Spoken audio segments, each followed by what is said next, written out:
नमस्कार, मैं हूं आपके साथ ओशिन और राजस्थान स्पेशल में आपका बहुत बहुत स्वागत है। आज कारगिल युद्ध के 25 साल पूरे हो गए हैं। पूरा देश अपने शहीद हुए वीर जवानों को नमन कर रहा है, उनकी वीरता को सलाम कर रहा है।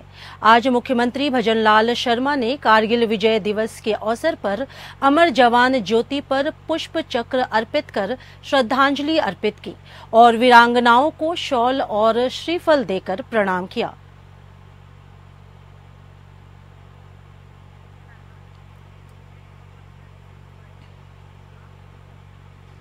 जोधपुर शुक्रवार को कारगिल युद्ध के 25 वर्ष पूर्ण होने पर भारतीय जनता पार्टी द्वारा कारगिल विजय उत्सव मनाने का निर्णय किया गया। इसी के तहत भारतीय जनता युवा मोर्चा जोधपुर द्वारा कारगिल युद्ध के पूर्व संध्या पर एमडीएम चौराहे से लेकर शहीद स्मारक तक 250 फीट लंबे तिरंगे के साथ मशाल यात्रा निकाला। शहीद स्मारक पर सैनिकों के सम्मान कार्यक्रम को भाजपा जिला अध्यक्ष देवेंद्र सालीचा के अध्यक्षता में रखा गया। भारतीय जनता युवा मोर्चा जोधपुर जिला अध्यक्ष गौरव जैन के नेतृत्व में पाकिस्तान के खिलाफ कारगिल युद्ध में भारतीय सशस्त्र बलों की सफलता की याद में हर साल 26 जुलाई को कारगिल विजय दिवस मनाया जा रहा है। जिला संयोजक ऋषभ पुरोहित ने बताया, कारगिल युद्ध मई और जुलाई 1999 के बीच लड़ा गया था, जब पाकिस्तानी सेना ने जम्मू और कश्मीर के कारगिल जिले में भारतीय क्षेत्र में घुसपैठ की थी। युद्ध में भारत की जीत हुई। पाकिस्तानी सेनाएं अपने कब्जे वाले भारतीय क्षेत्र से पीछे हट गई। कारगिल विजय दिवस कारगिल युद्ध में लड़ने वाले भारतीय सैनिकों की बहादुरी और बलिदान को श्रद्धांजलि देने का दिन है।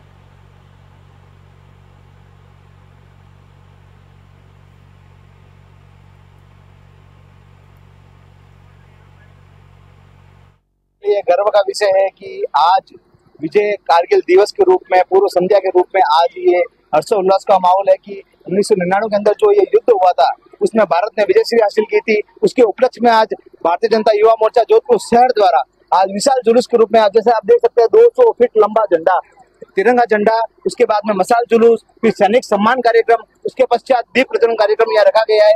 समस्त देशवासियों के अंदर एक हर्ष का माहौल है। मैं समस्त देशवासियों को शुभकामनाएं देता हूँ। बहुत बहुत धन्यवाद।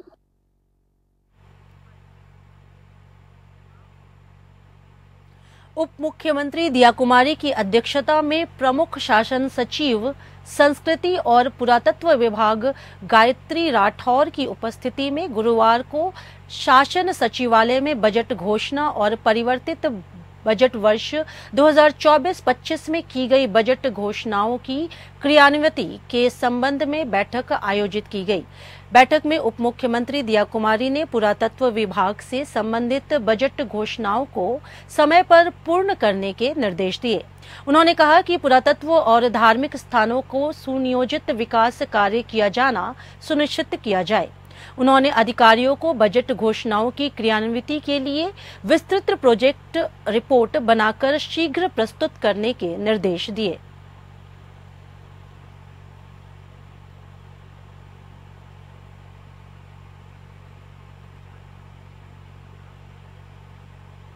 राजस्थान के शिक्षा मंत्री मदन दिलावर ने कहा कि मानवीय जीवन मूल्यों की शिक्षा से बच्चों को प्रारंभिक कक्षाओं से ही संस्कारित किए जाने की आवश्यकता है। संस्कार विहीन शिक्षा का कोई अर्थ नहीं है। शिक्षा मंत्री मदन दिलावर ने राजस्थान स्कूल शिक्षा परिषद और हेमा फाउंडेशन के बीच विद्यालयों में राष्ट्रीय शिक्षा नीति पर समन्वय किया। उन्होंने जीवन मूल्यों की शिक्षा पर 24 जुलाई को किए गए एमओयू पर प्रसन्नता व्यक्त की।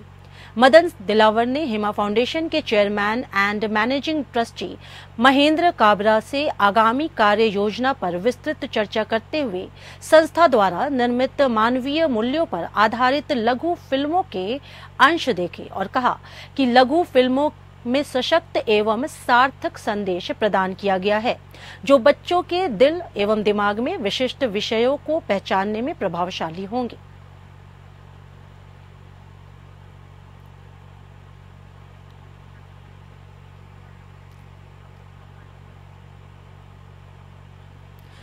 राजस्थान सरकार में कैबिनेट मंत्री और झोटवाड़ा विधायक कर्नल राज्यवर्धन राठौर भाजपा कार्य समिति की बैठक में शामिल हुए।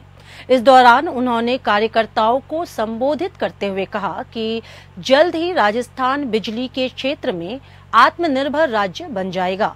राज्यवर्धन राठौर ने अपने संबोधन में कहा कि राजस्थान में सड़कों का भी लगातार विस्तार हो रहा है। आज ग्रीनफील्ड एक्सप्रेसवे की बात हो रही है।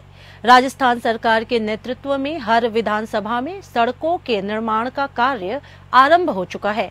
हर घर पानी पहुंच रहा है। स्वास्थ्य सुविधाएं मजबूत हो रही हैं। क्षेत्र के विकास में आप सभी को जिम्मेदारी के साथ काम करना होगा। जन जन तक विकास की योजनाओं को पहुंचाना होगा। आप सभी के सहयोग से ही राजस्थान का विकास होगा।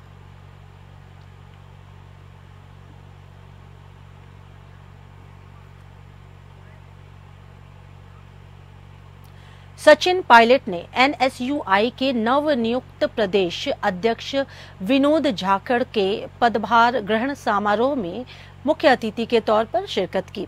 इस दौरान प्रदेश कांग्रेस अध्यक्ष गोविंद सिंह डोटासरा, नेता प्रतिपक्ष टीकाराम जूली और कई कार्यकर्ता मौजूद रहे। सचिन पायलट ने अपने संबोधन में कहा कि मुझे खुशी है कि जिस मुद्दे को राहुल गांधी ने लोकसभा में उठाया, आज वो देश में ज्वलंत मुद्दा बन चुका है। नीट पर सरकार अंधी बहरी हो गई है। इस देश में परीक्षा पास करके नौकरी पाना बहुत कठिन, जटिल, मेहनत वाला काम है।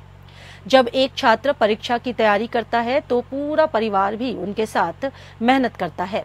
चंद नौकरियों के लिए लाखों बच्चे परीक्षा देते हैं। कितना कंपटीशन होता है। फिर माँ बाप क्या यातनाएं झेलकर बच्चों को परीक्षा में मदद करते हैं।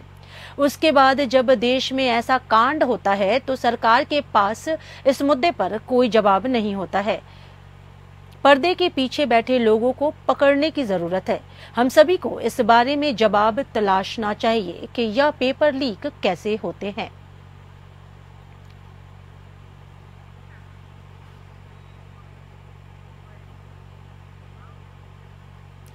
टोडा भीम उपखंड क्षेत्र के गांव खेड़ी स्थित ठाकुर जी मंदिर के सामने मुख्य मार्ग पर गहरा पानी भर जाने से आमजन को काफी परेशानियों का सामना करना पड़ रहा है। ग्रामीणों ने बताया कि गांव में बरसाती दिनों में यह समस्या हर साल बन जाती है, जिसके चलते मुख्य मार्ग पर 4-4 फीट तक पानी भर जाता है, जिसके कारण दोपहिया वाहन और पैदल यात्रियों के लिए आवागमन में काफी परेशानी उठानी पड़ती है। ग्राम पंचायत उप सरपंच नरहरी मीना ने बताया कि इस संदर्भ में हमने विभाग को कई बार अवगत करवा दिया है, लेकिन विभाग ने अभी तक कोई कार्रवाई नहीं की, जिसकी वजह से आम जन को राहत नहीं मिल पा रही है।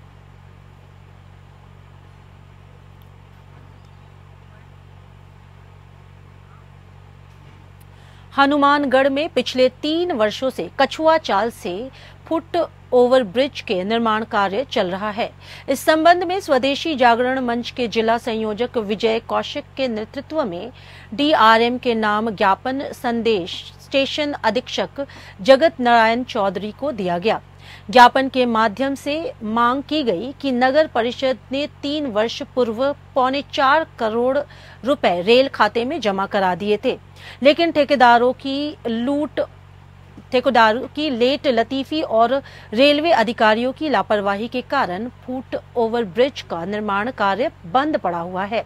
इस क्षेत्र में प्रतिदिन रेल दुर्घटना हो रही है।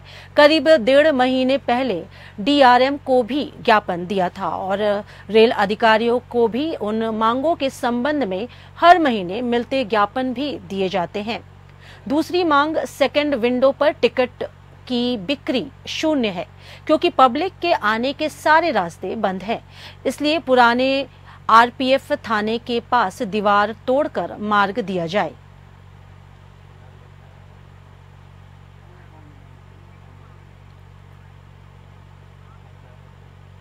एम्स नई Delhi, Indian council of medical research, national centre for disease informatics and research Bengaluru और चिकित्सा एवं स्वास्थ्य विभाग के संयुक्त तत्वाधान में एक बैठक आयोजित की गई।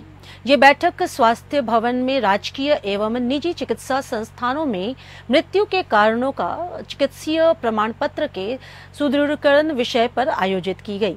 निर्देशक जन स्वास्थ्य डॉक्टर रवि प्रकाश माथुर ने बताया कि दिल्ली एम्स के सेंटर ऑफ कम्युनिटी मेडिसिन के दल ने जोधपुर एवं भरतपुर संभाग में MCCD विषय पर अध्ययन किया था।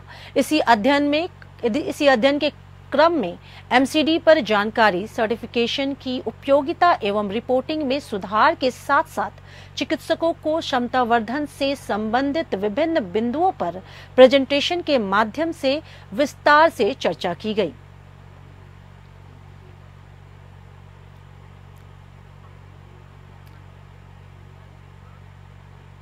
आहार विधायक राज पुरोहित ने विपर्जय, तूफान और आपदा से विधानसभा क्षेत्र आहार में पूर्ण रूप से क्षतिग्रस्त सड़कों का नवीनीकरण करवाने को लेकर विधानसभा प्रक्रिया और कार्य संचालन नियम 295 के तहत विशेष उल्लेख प्रस्ताव सदन में रखा।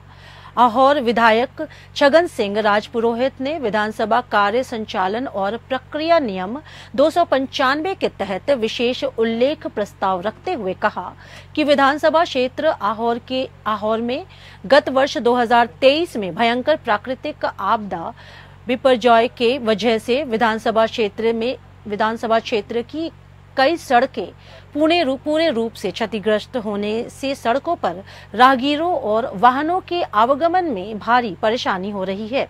साथ ही इन खराब सड़कों पर दुर्घटना होने से जानहानि भी हो रही है।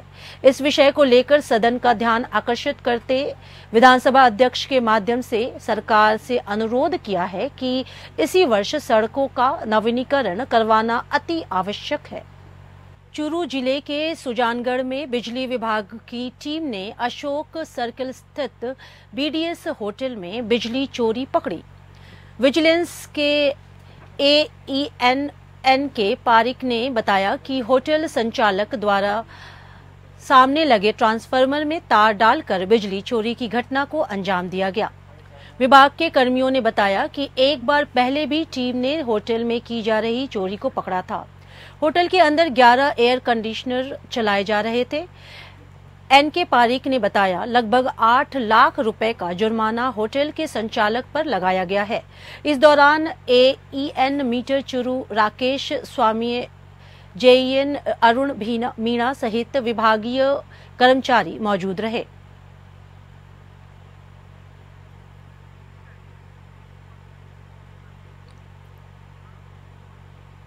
जयपुर में हुई तेज बारिश ने बाजार की सड़कों को जलमग्न कर दिया है। 2 घंटे में लगभग 80 mm बारिश रिकॉर्ड की गई। घंटाघर के पास मुख्य बाजार में 3 फीट तक पानी भर गया। इधर सरकारी हॉस्पिटल में भी 1 फीट तक पानी भरा हुआ है। लेबर रूम, OT समेत अन्य वार्डों में पानी के घुसने से मरीज परेशान नजर आए। वहीं चिकित्सा व्यवस्था भी प्रभावित रही। सरदार शहर के मुख्य बाजार सहित अधिकतर सड़कों पर पानी भरने के कारण आवागमन बाधित हो गया, जिसके कारण आम जन को परेशानी झेलनी पड़ रही है।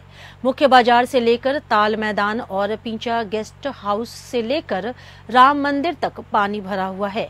कच्चा बस स्टैंड, शिव मार्केट के आसपास भी पानी भर गया है। नगर परिषद ने एक तरफ तो दावा किया था कि इस बार पानी की निकासी तुरंत कर देंगे, लेकिन अभी तक समस्या जस की तस ही बनी हुई है। 2 घंटे की बारिश ने दावों की पोल खोलकर रख दी है।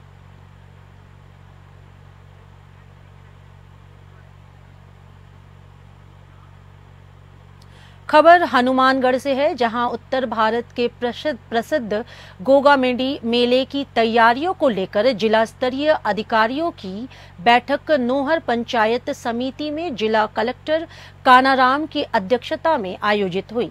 बैठक में गोगामेडी मेले की व्यवस्थाओं के संबंध में विस्तार से चर्चा की गई।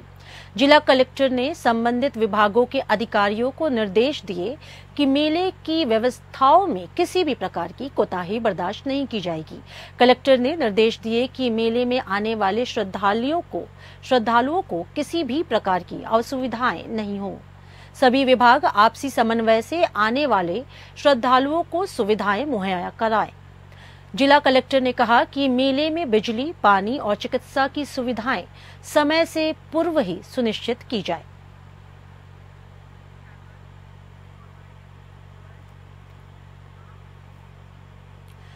पाकिस्तान अपनी हरकतों से बाज आने का नाम नहीं ले रहा है।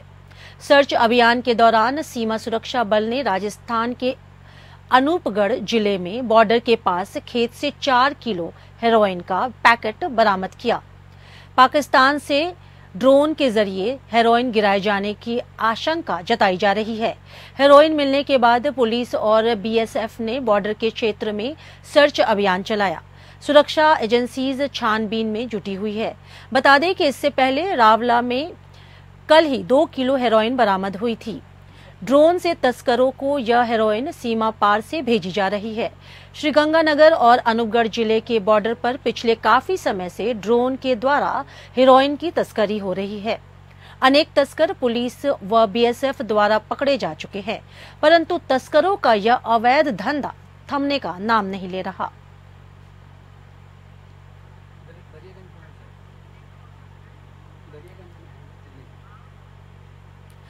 पाली जिला के सादड़ी थाना क्षेत्र के अलसीपुरा गांव में अजगर ने एक लोमड़ी का शिकार कर लिया है। हालांकि अजगर ने शिकार के बाद लोमड़ी को वापस बाहर भी निकाल दिया। दरअसल लोमड़ी ने पहले अजगर पर हमला किया था। इस दौरान अजगर जख्मी हो गया। सूचना पर मौके पर पहुंची रेस्क्यू टीम ने अजगर का रेस्क्यू कर उपचार करवाया। अजगर जख्मी हालत में नींबू के पेड़ पर चढ़ा हुआ था। अजगर के पिछले हिस्से में घाव होने से रेस्क्यू टीम अजगर को पशु अस्पताल लेकर पहुंची, जहां पशु चिकित्सक ने उपचार कर टीके लगवाए। 2 दिन निगरानी में रखने के बाद अजगर को जंगल में छोड़ा जाएगा।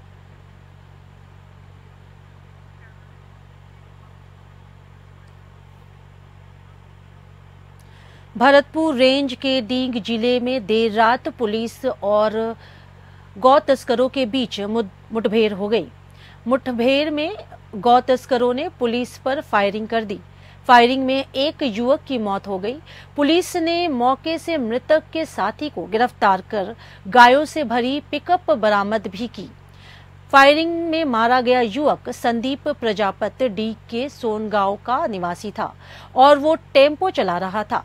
पकड़ा गया आरोपी नरेश जगदौन भी उसी गांव का रहने वाला था। सूचना पर रेंज आईजी राहुल प्रकाश और एसपी डीग राजेश मीणा कुम्हेर थाने में पहुंचे। कुम्हेर थाना इलाके में प्यूमर मोड़ के पास हुई इस घटना के बाद मृतक के परिजन और ग्रामीण बड़ी संख्या में पुलिस थाना कुम्हेर पहुंचे और मृतक को निर्दोष बताते हुए गांव की आवारा गायों को टेम्पो में भरकर छोड़ने जाने की बात कही। ये अर्ली मॉर्निंग की घटना है, जिसमें कि पुलिस को सूचना मिली थी कि जो एक गाड़ी है, टेम्पो है, उसमें गाय को लेकर गौ तस्कर जा रहे हैं। उसके बाद पुलिस और बाकी लोग भी पीछा कर रहे थे।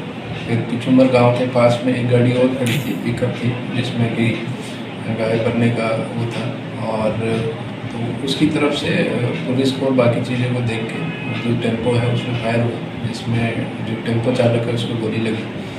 फिर ये जो पिकअप है ये आगे की तरफ भागी और सभी जगह क्यूरियोसिटी हो रखी थी, नाकाबंदी हो रखी थी। तो जनता थाने के सामने भी नाकाबंदी को देखकर पुलिस और तस्करों के बीच में आपसी फायरिंग हुई। उसके बाद वापस मुड़ के वो पीछा किया पुलिस ने और कई जगह नाकाबंदी भी करा रखी।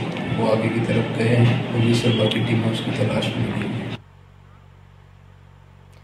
राजस्थान स्पेशल में फिलहाल मेरे साथ इतना ही। खबरों को जानने और डिटेल में समझने के लिए देखते रहिए एपीएन न्यूज़। नमस्कार।